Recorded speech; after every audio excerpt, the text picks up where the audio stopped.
What's going on, Brooklyn and beyond? Brooklyn Jimmy, brooklynjimmy.com.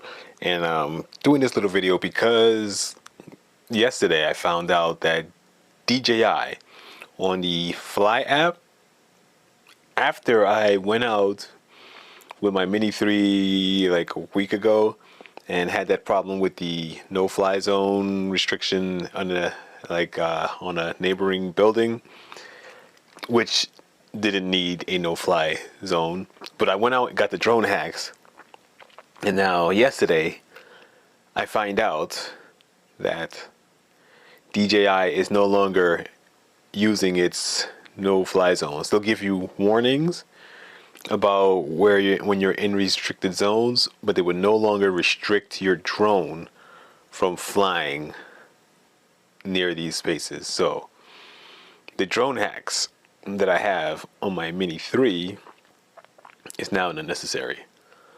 I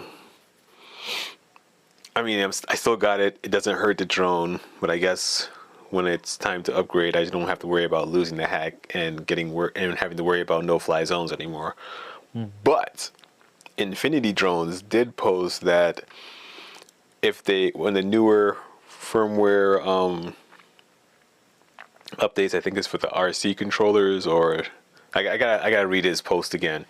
But as far as drone hacks goes, if you do upgrade, I think DJI somehow put a firewall or something in there. So if you upgrade, I think it's when they do make the new hack, the way DJI made it now, it prevents you from installing a hack software on the drones for future.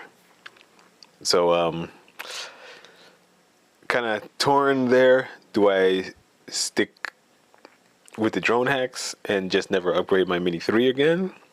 Which shouldn't be too much of a big deal, because I still have my Mavic Pro 3 and that can stay genuine to DJI.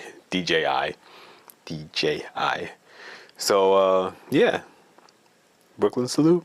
So fly free, fly responsible. Brooklyn salute. I am out.